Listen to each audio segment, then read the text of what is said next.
হযরতে শাহ সুফি সদরউদ্দিন রহমতুল্লাহ আলাইহি যার মাজার সিলোনিয়াতে কত বড় দরজার আল্লাহর ওলি ছিলেন, তিনি লিখেছেন, আমি যখন যেই সমুদ্র দেখার জন্য অন্তরের মধ্যে এক আবেগ সৃষ্টি হলো, আমি যখন আবেগ দুগ্ধ সেই অন্তর নিয়ে, আবেগময় অন্তর নিয়ে সমুদ্রের পাশে বঙ্গোপসাগরে বাংলাদেশের দক্ষিণে গিয়ে উপস্থিত হলাম, আমি নিজ কানে শুনতে পেয়েছি ওই সমুদ্রের ঢেউগুলো আল্লাহ পাকের জিকির করতে করতে কুলে এসে আল্লাহর নামে বিলীন হয়ে যাচ্ছে।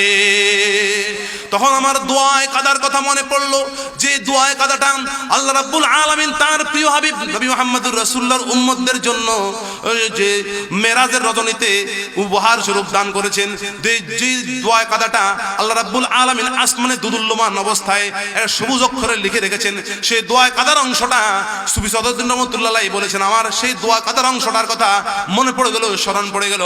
আনতাল্লাযী সাজাদা লাকা সাওয়াদুল লাইলি ওয়া নূরুন নাহারি ওয়া দুআউল কমারি ওয়া শুআউশ শামসি ওয়া দাওয়ুল মাই ওয়া খাফিকুশ শাজারি ইলাহি আনতাল্লাযী লাইসা কামিসলি শাইউন ওয়া হুয়া আলা কুল্লি শাইইন কাদির। হে আল্লাহ, রাত্রির অন্ধকার জমিনে পড়ে পড়ে আপনাকে সিজদা করছে, দিনের উজ্জ্বল আলো জমিনে পড়ে পড়ে আপনাকে সিজদা করছে, ওই গাছে চন্দ্রের কিরণগুলো জমিনে পড়ে পড়ে আপনাকে সিজদা করছে, গাছের ছায়াগুলো জমিনে পড়ে পড়ে আপনাকে সিজদা করছে, সমুদ্রের ঢেউগুলো একটার পর একটা আপনার জিকির করতে করতে, আপনাকে সিজদা করতে করতে আপনার নামে বিলীন হয়ে যাচ্ছে।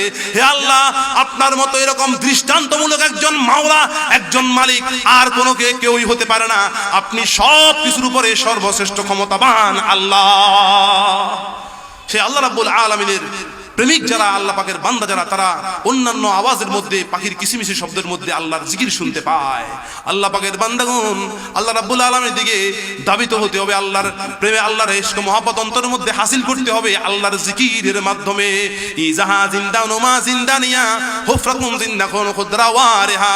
হে মানুষ, দুনিয়ার কাজে যখন ব্যস্ত থাকো তখন তোমার দুনিয়ার উন্নতি হয়, আর দুনিয়ার কাজ থেকে বিরত হয়ে তুমি একটু আল্লাহর প্রেমের জগতে আসো, যেন আল্লাহর ইশক মহব্বত তোমার অন্তরের মধ্যে অর্জিত হয়।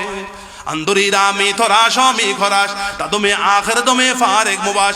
আল্লাহ পাকের আরেকজন প্রেমিক বলতেছে যে তুমি আল্লাহর জিকির করতে করতে আল্লাহর সাথে এমন একটা বন্ধুত্বের সম্পর্ক তৈরি করে ফেলো যেন তুমি মৃত্যুর আগে আল্লাহ বলে দুনিয়া থেকে বিদায় হতে পারো।